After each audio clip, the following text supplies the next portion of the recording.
Mga kapuso, medyo bago-bago po itong balitang ito. Mainit-init po ito. Talo po si Senadora Grace Poe sa kanyang dalawang apela sa Commission on Elections and Bank. Kaugnay po yan ang kanyang o pagkansela nila sa kanyang kandidatura sa pagkapresidente. Ayon po yan sa isang source ng GMA News. Ito po ang pagtutok ni Joseph Morong.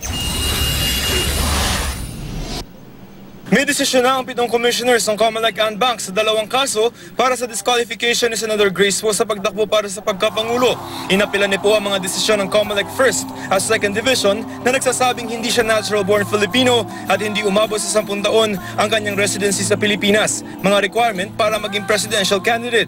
We have voted, bumoto na po kami sa motion for reconsideration sa First Division case. And bukas ho, matatapos na siguro. Maraming nagtatanong, bakit ang tagal? Bakit? But, you know, the commissioners and the chair had to study. Ayaw sabihin ng Commissioner Rowena Guanzon kung ano ang desisyon at kung paano tumakbo ang botohan. Pero ayon sa mapagkakatiwalaang source ng GMA News, talo si Poe sa kanyang dalawang apela. Sabi ng source, pinagtibay ng ANBANG ang naunang desisyon ng COMELEC First at Second Divisions na hindi natural-born Filipino si Poe at walang 10 taon ang kanyang residency. Kaya diskwalipikado siya at kanselado ang kanyang COC. Dahil talo na sa COMELEC and Bank ang dalawang petisyon ni Senator Grace Poe sa Supreme Court na inaasahang dudulog ang kampo ng senadora.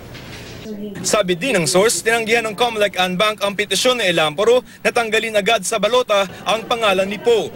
Bukas inaasahang ilulog na ng COMELEC sa computer ang inisyal na listahan ng mga kandidato na magsisilbing basehan ng balota sa eleksyon 2016. Joseph Morong, nakatutok, 24 oras.